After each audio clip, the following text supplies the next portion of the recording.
Selamat pagi Bapak Ibu yang dikasihi oleh Tuhan Yesus Kristus. Salam sejahtera untuk kita sekalian. Salam sehat. Iya Bapak Ibu yang Tuhan Yesus kasihi, tema kita di Minggu Sengsara Kristus yang kelima ini yaitu kebangkitan Yesus menghidupkan tubuh yang fana. Bapak Ibu yang diberkati dan dikasihi Tuhan Yesus, ketika virus corona melanda dunia ini, mungkinkah dunia ini dipulihkan oleh Tuhan? Rasanya kita semua membutuhkan jawaban yang pasti terhadap pertanyaan ini. Untuk itu saya mengajak kita untuk sejenak teduh, supaya kita semua dapat menyelami jawaban Tuhan dalam firman-Nya saat ini. Jemaat yang dikasihi Tuhan Yesus Kristus, sebelumnya saya mau menyampaikan bahwa firman Tuhan hari ini adalah cara Tuhan yang luar biasa yang sengaja Ia rancangkan untuk menguatkan kita sebagai umat-Nya dalam menghadapi masa-masa sulit ini. Bahwa kita harus kuat iman dalam menghadapi kondisi yang sementara mengancam dunia akhir-akhir ini. Kita pun harus sampai pada kesimpulan bahwa Ia memiliki maksud baik di balik bencana ini. Jemaat yang dikasihi Tuhan Yesus Kristus, dari kisah bangsa Israel kita tahu bahwa tujuan dan rencana Tuhan selalu baik bagi umat-Nya. Faktanya, Ia mengizinkan umat-Nya ke padang pasir yang mencekam dan membawa umat ke tempat pembuangan, bukan untuk membinasakan mereka, melainkan memurnikan mereka dari dosa, meneguhkan iman mereka kepada Allah, dan mendidik mereka supaya tergantung sepenuhnya kepada Allah. Bahkan yang paling luar biasa dari kisah malang itu adalah Tuhan ingin memperlihatkan kepada mereka bahwa Ia dahsyat. Kuasanya akan membawa mereka kembali, yang akan juga memulihkan mereka dengan sempurna. Jemaat yang dikasihi oleh Tuhan Yesus Kristus, bukankah firman Tuhan hari ini memberikan kepada kita informasi yang luar biasa itu? Awalnya memang terlihat sangat mustahil. Kita bisa membayangkan waktu Yehezkel menerima pesan Allah ini untuk disampaikan kepada umat di pembuangan, ternyata kondisi mereka sangat memprihatinkan. Mereka sudah menderita di pembuangan 10 tahun lamanya, hidup di dalam tekanan, penderitaan, dan rasanya kondisi seperti itu, segala harapan untuk bebas, pulih, merdeka tidak nampak lagi, sirna dan tidak lagi di pikiran. Situasi seperti ini ibarat kematian, saudaraku. Artinya hidup mereka benar-benar gelap, terpuruk. Dan itu dikisahkan dalam bacaan saat ini. Tulang-tulang hanya berserakan, tidak berkulit dan bernafas. Tulang-tulang menjadi kering. Ia membawaku berkeliling dan sungguh amat banyak bertaburan di lembah itu. Lihat, tulang-tulang itu sangat kering. Ya, umat Tuhan bagaikan tulang-tulang yang kering itu. Lalu di manakah Tuhan? Apakah Tuhan mengizinkan situasi itu tetap berlangsung? Lagi-lagi tidak. Kita melihat harapan saat itu nampak dalam pertanyaan Tuhan kepada Yehezkel. Apakah tulang-tulang ini ingin dihidupkan kembali? Pertanyaan Allah ini sesungguhnya menggambarkan betapa Allah peduli dan mengerti, bahkan ingin menegaskan bagi Yehezkel apa yang akan dilakukan Allah kepada tulang-tulang itu. Dan memang benar adanya. Tuhan memberi perintah, aku memberi nafas hidup dalam. Ya, aku memberi nafas hidup dalammu supaya kamu hidup kembali. Selanjutnya Tuhan pun menyempurnakan pemulihan itu dengan berkata, aku akan memberi urat-urat padamu dan menumbuhkan daging padamu.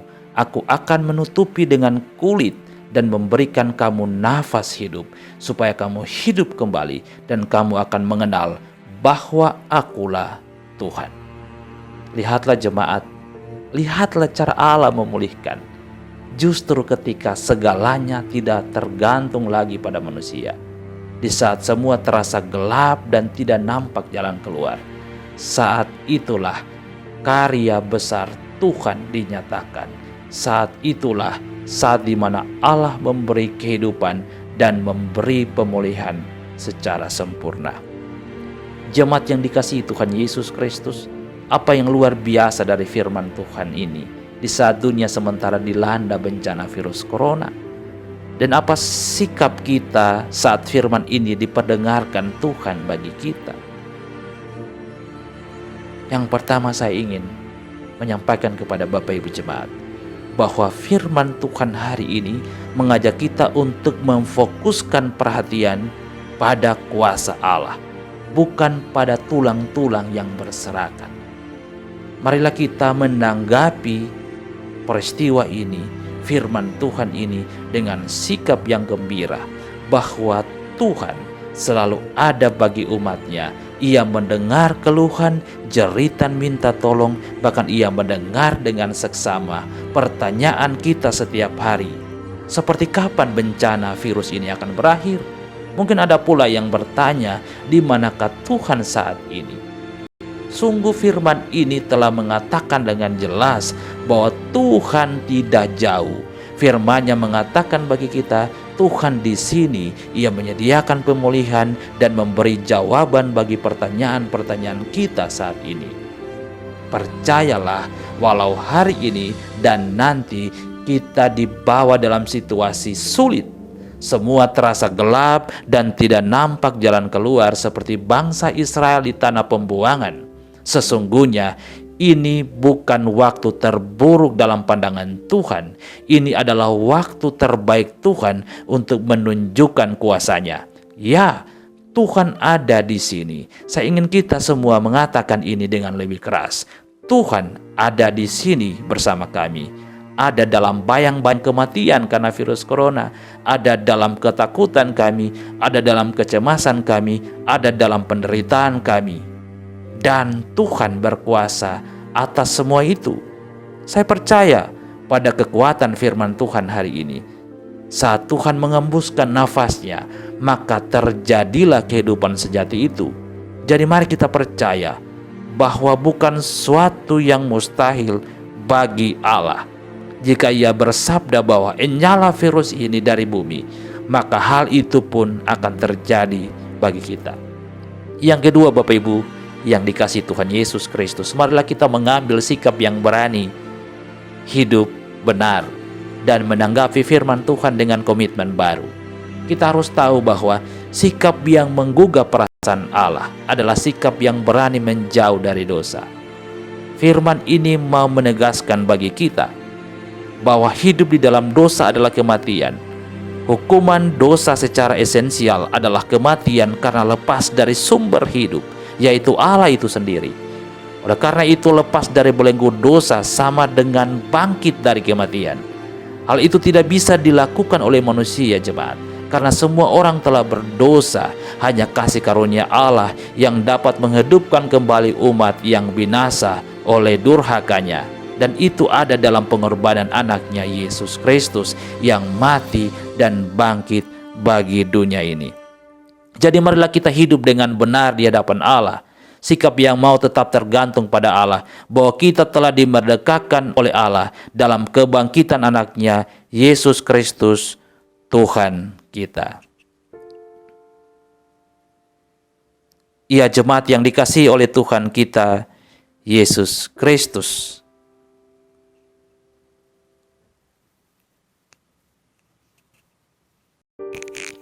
Jadi jemaat, bukalah hatimu dan terimalah hembusan nafas Allah dalam hidupmu yang penuh dosa. Dan berbaliklah kepada Allah. Bertobatlah jika harus bertobat, dan hiduplah benar. Maka kamu akan menggerakkan hati Allah untuk menghadirkan pemulihannya bagi hidupmu. Yang ketiga, jemaat yang dikasihi oleh Tuhan Yesus Kristus, firman Tuhan ini pun sementara menggema dengan penuh kuasa bagi pikiran kita yang khawatir, cemas, takut. Ia menggema untuk membangkitkan kita lagi darinya, dari kematian rohani kita karena tantangan ini. Kata Tuhan, karena umat Tuhan akan bangkit dan hidup kembali dari kata-kataku. Roh Tuhan sendiri yang akan menghidupkan kita, akan menghidupkan jemaat dan semua orang yang berharap padanya. Dengarkanlah Tuhan berkata, sungguh aku akan membuka kubur-kuburmu dan membangkitkan kamu.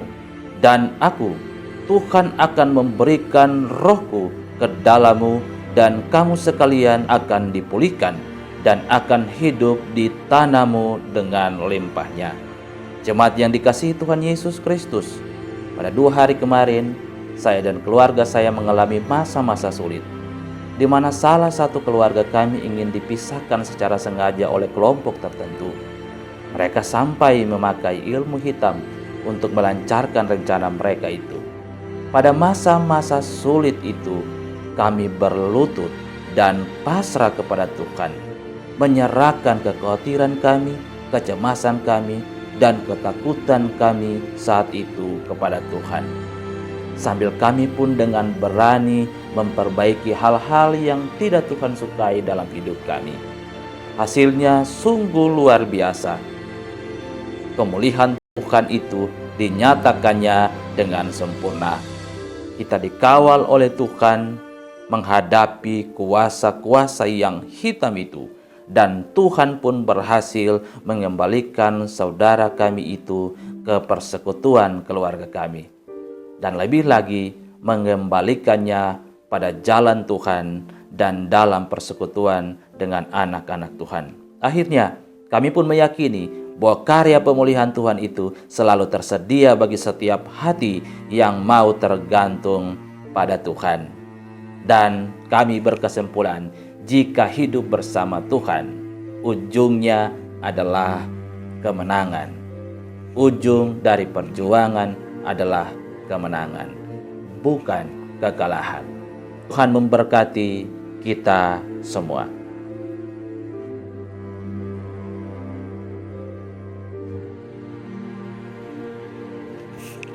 Mari jemaat kita berdoa.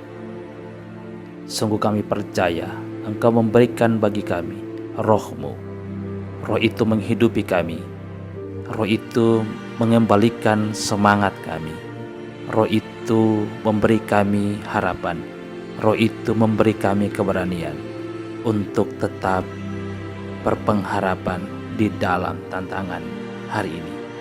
Kami pun dibantu oleh Tuhan untuk tetap percaya bahwa di ujung jalan penderitaan selalu ada kemenangan. Di balik hujan yang deras ada pelangi kasih Tuhan. Terpujilah Engkau, ya Tuhan Allah yang Maha Kuasa, yang telah memulihkan kami lewat darah anak-Mu Yesus Kristus, yang adalah Tuhan dan Juru Selamat kehidupan kami.